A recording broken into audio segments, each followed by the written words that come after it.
The TPLF clique seems to be so addicted to war that it cannot live without it. And as we speak, it is attacking Ethiopians using conscripted child soldiers who are intoxicated by drugs.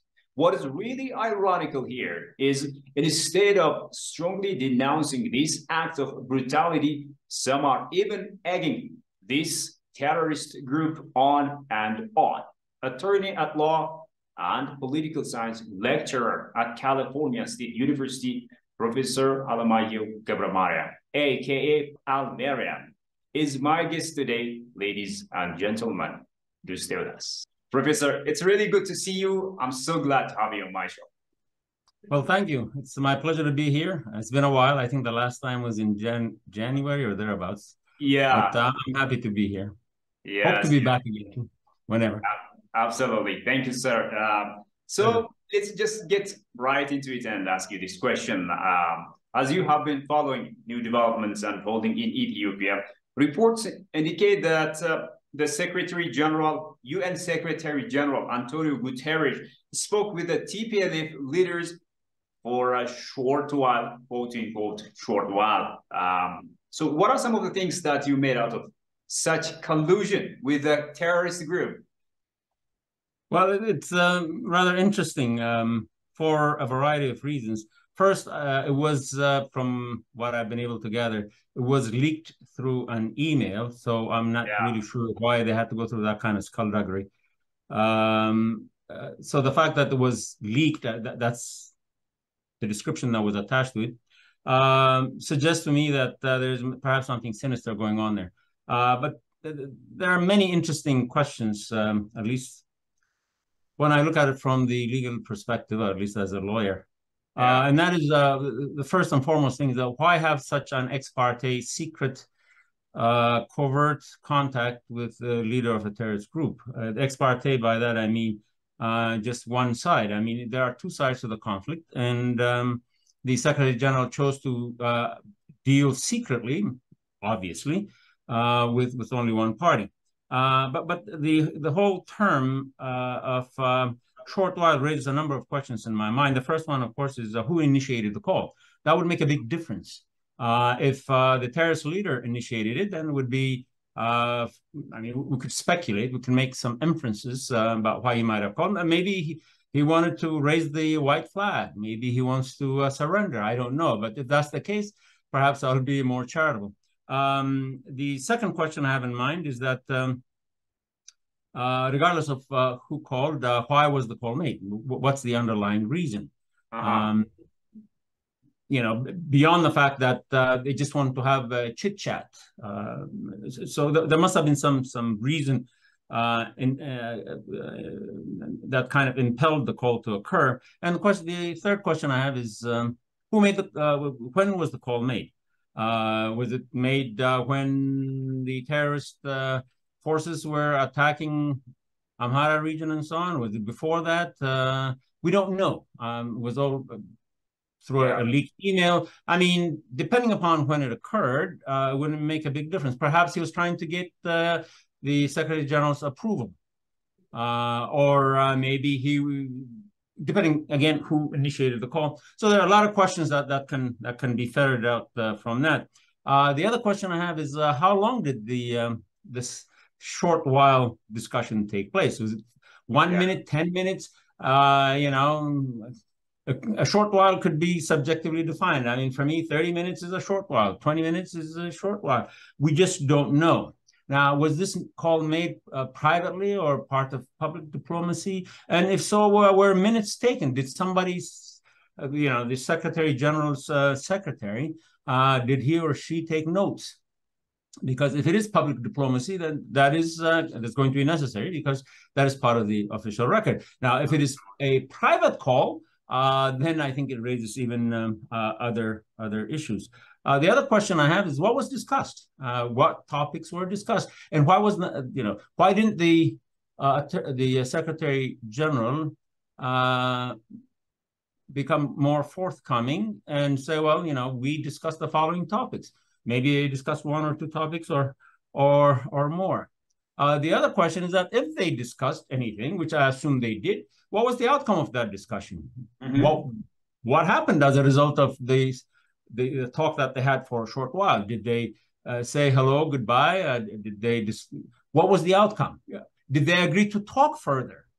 Did they agree to involve additional parties to the discussion? We just don't know. It just seems so cryptic, so secret, so you know, cloak and dagger to me. Yeah. And one of the other questions that I have is, was the Ethiopian government informed of, one, the contact that they had, two, the content of the discussions, three, the reasons for the discussion, all that kind of stuff. And if they haven't done any of those kinds of things, to me, the fact that it is framed within this leaked email, we don't know who leaked the email. That to me suggests that there's something far more sinister going on than just simply having a chit chat for a short while. Absolutely. More questions than answers, obviously. So this leads us to this question of whether or not the Secretary General Antonio Guterres' communication raised this question of conflict of interest, bias, or lack of transparency. What have you observed here, Professor? No, I think it's very interesting, and it's a very relevant question. Why? Because the fact that it was a leaked email to me suggests that there was some intentionality to conceal that communication, and I think the Secretary General has a duty of transparency and a duty of candor.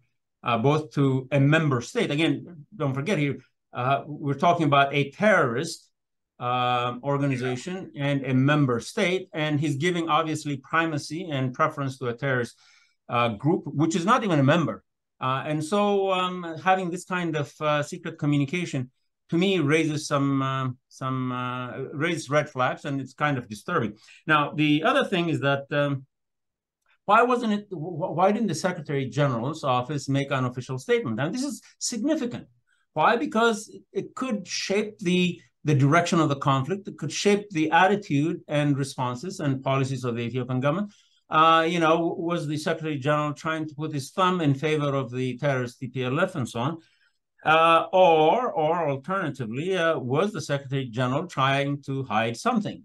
It raises too many suspicions, and that lack of transparency, that lack of forthcomingness, I think creates a question in reasonable minds that perhaps the UN Secretary General and the institution at large, given its history, particularly over the past year and a half, with various countries trying to jack up Ethiopia before the UN Security Council and so forth, that perhaps the Secretary General is a player on the TPLF team. I mean, that's what that suggests to me. Beyond that, I think that there are basic issues of professionalism and ethics that a person of such high position in the UN should exercise some degree of professionalism and either declare or disclose his discussions with conflicting parties or with one party or the other. But beyond that, to come clean with whatever is going on. Because now, I think, in my view, there's a great deal of distrust created because of this leaked email, that the Ethiopian government, I think rightly so, could say, you're having backdoor diplomacy with the TPLF, and you're not going to be a fair arbiter in this thing. We don't trust you, and therefore we can't communicate with you because you're communicating with our enemy. And so I think it poisons the well, and it reflects very badly on the credibility of the United Nations, and puts into question whether or not the UN can be a fair platform to even address these issues, let alone seek solutions. My other question would be, going on from there, if the UN allowed in the first place to deal with terrorist organizations, or only member states, Professor, since you are expert in this international law, and also you are a professor of political science, tell me more, please.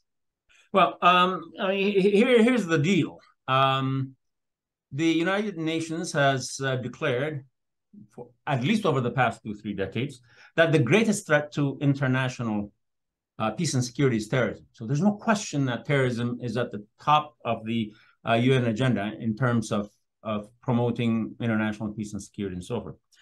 And to commensurate with that concern, the UN has, in one form or another, passed or enacted 19 anti-terrorism conventions, everything dealing with civil aviation, maritime navigation terrorism, nuclear terrorism, financial, I mean, you name it. There are 19 different conventions dealing with one type of terrorism or another. Now, consider this.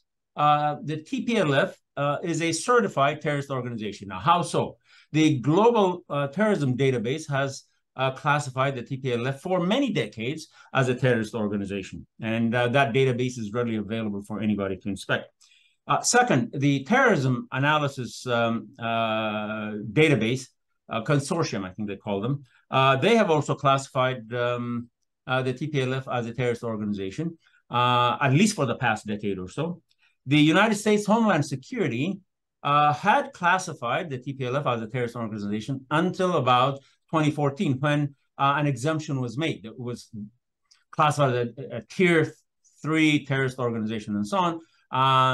There were some legal issues and technicalities involved with that, but it was classified terrorist and declassified, or an exemption was issued in a memorandum around June of 2014.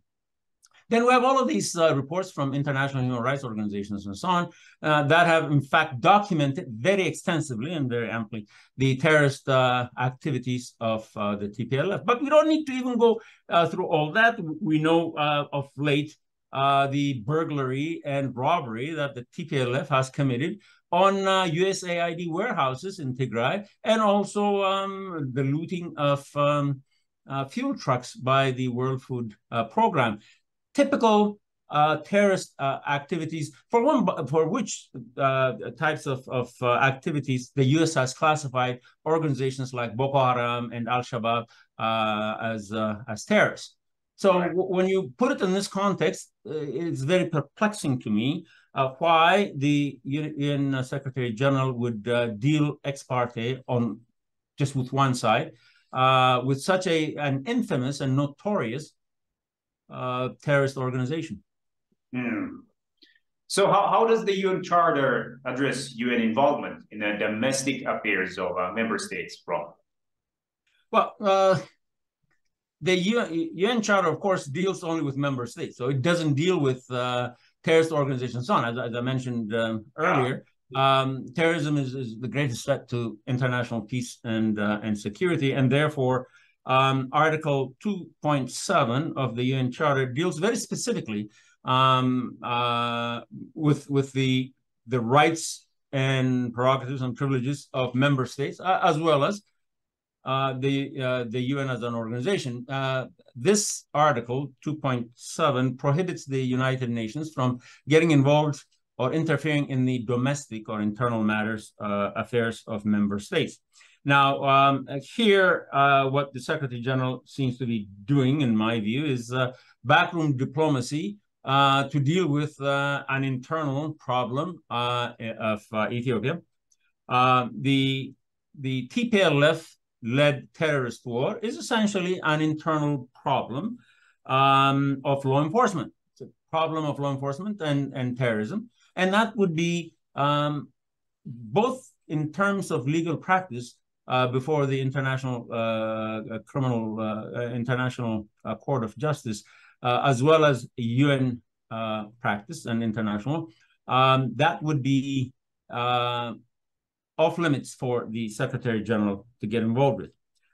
In any case, any matter involving domestic situations, such as law enforcement against terrorist organizations and so on, is not reviewable by the United Nations, nor does the United Nations have any jurisdiction over that. In fact, Article 2.7 expressly prohibits or denies, divests any jurisdiction in such matters in the UN. So what has the Secretary done? In my view, he has, in fact, flagrantly violated Article 2.7 by undermining and trashing Ethiopian sovereignty, undermining Ethiopian independence, and undermining the territorial integrity of Ethiopia.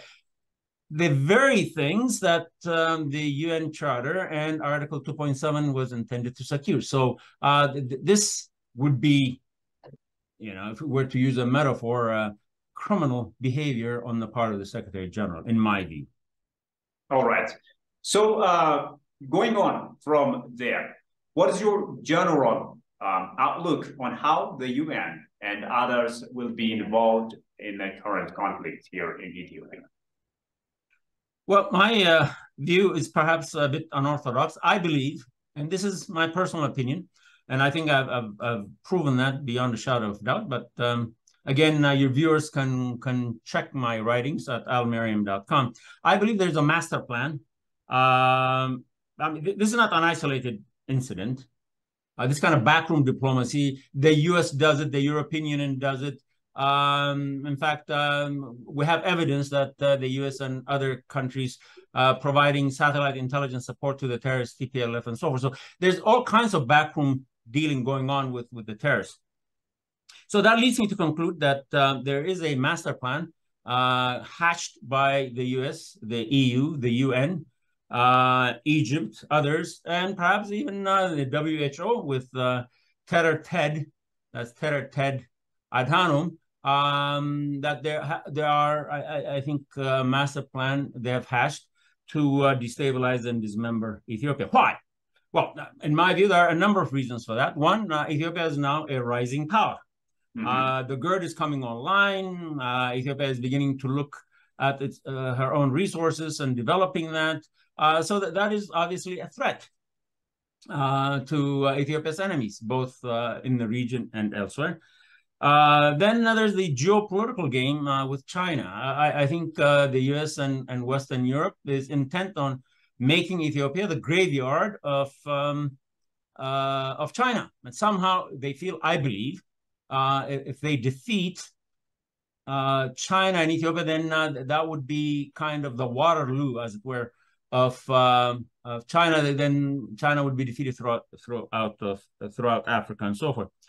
Thirdly, I think Ethiopia is the beacon for Africa. If Ethiopia succeeds in the way that it's proceeding, and they view that, I think, as defiant and non-submissive and so forth, then as Ethiopia goes, so does Africa, and that is a great threat to their hegemony and their plan for African domination and things of that sort. But most importantly, in my view, I think that this whole operation, if you want to call it, this master plan, in my view, is to provide moral justification for military intervention. So they want to argue the case that, there is a famine in Tigray, there's this, there's that, there's genocide and so forth, and suddenly they now have the moral grounds to introduce military intervention and things of that. So I think that's where they're heading with that. Now, let me say that I'm not just simply talking on top of my head. I have documented everything that I'm talking about with precision. You might say even prophetic precision. 5 days after the Biden administration came to power, I wrote successive pieces entitled The 5 Pillars of the Biden Administration in Ethiopia. And I discussed them in great detail, and they all came to pass. The number one policy objective, by the way, let me make this very clear. When I talk about U.S. policy in Ethiopia, the U.S. does not have a policy in Ethiopia. Susan Rice does.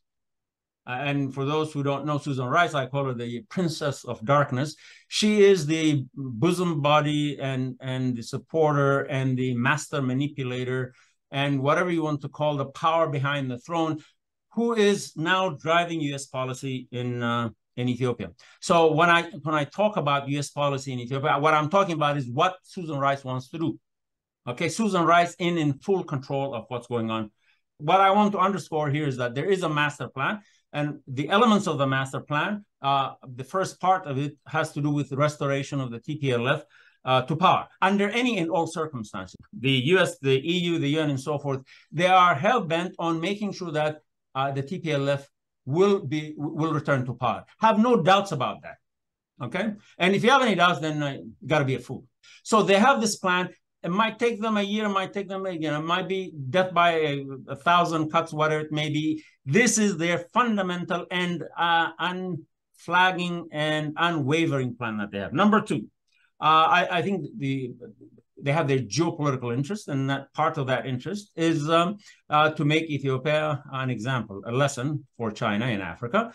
And they want to make sure that China fails in Ethiopia under any and all circumstances.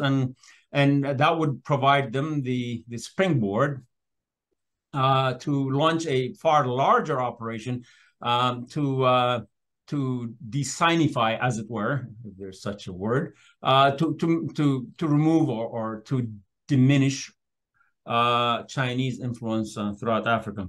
The third thing that I said they would do is undermine democratic reforms, which they have, by creating all kinds of nonsense about the country's divided parties are not allowed to operate, leaders are jailed and things of that sort. And then whatever reforms that, human rights reforms and so on, to create the impression that the Ethiopian government is not doing a good job or just window dressing, things of that sort. So the whole idea is that whatever the Ethiopian government is trying to do to undertake democratic reforms, to undermine that, because if those reforms are successful, then there will be greater popular support and so on. And their aim is to erode as much as possible any popular support that the government may have at any point in time. The fourth thing that I said they would do is they would undertake cyber warfare, you want to call it gray war, whatever it is, and to demonize, dehumanize, criminalize, and ostracize the Ethiopian government. Why? Because the more they're able to delegitimize and ostracize the Ethiopian government, then they can perhaps create a groundswell both within the country and from the outside, and so that the government will have no credibility, and there will be more strife, there will be more challenge to the government and so forth, and as a result, it would be unstable and eventually will fall. And when it falls, they will be able to do whatever it is that they need to do. I also predicted that they will use sanctions to enforce these activities that they had planned. Yeah. And just like I predicted to the day, they did it. So when I make predictions, and I have made many predictions about the fall of the TPLF, about the things that will happen and so on, and anybody can find them at almariam.com, and they can find any of my predictions have not come to pass. I'd be glad to hear their challenge. But the whole idea is that this is not an isolated incident. This is part of a master plan, a grand strategy, which is kind of right now clouded by the fog of war and disputes and those kinds of things. But there is no question in my mind that there is a master plan, there is a grand master plan to undermine, destabilize, and dismember Ethiopia by these countries and institutions that I mentioned. That you can take to the bank. Yeah, absolutely. And this is going on against the backdrop of their propaganda, misinformation, and disinformation. Well, absolutely. I mean, that's the whole strategy. I mean, just keep in mind. I mean, let me give you a couple of examples. I visited Ethiopia back in December, January 22, December 21, and so forth. Well, there was so much disinformation and such outrageous kind of propaganda telling Americans to leave Ethiopia. So, Ethiopia is going to collapse, Addis is going to be invaded, this and so on. This had no other purpose but to undermine public confidence and morale, particularly in the capital city, and so people can flee. And by creating that kind of hysteria, public hysteria, to be able to allow an easier access for the TPLF to come in, which, by the way, is precisely what they did in 1991. Anybody who remembers the history of the TPLF takeover in 1991, at the time, there was a guy by the name of Cohen who called a meeting in London to bring together different factions. So this is after the fall of the Derg, and say, oh, you're going to have a new government and it's going to be transitional, all that kind of nonsense and so forth. And within just a couple of days and so on, he installed the TPLF as government. And because of that, they were able to rule for 27 years. That's precisely what they want to do now, or wanted to do back in December and January. But of course, that plan failed spectacularly because times change. But these guys, their thinking hasn't changed. And they think, well, because, and I think that they have many reasons, they really have no respect for Ethiopian intellect or intelligence. They think we're stupid and dumb. I don't know why. I mean, we maintained our independence and remained free of colonial rule for centuries and so forth. There must be something. You have to give us a little bit of credit. And they bought lock, stock, and barrel the narrative and the fairy tale given to them by the TPLF, which basically says that, dismissively, Ethiopians are divided by ethnicity and by tribe and so on.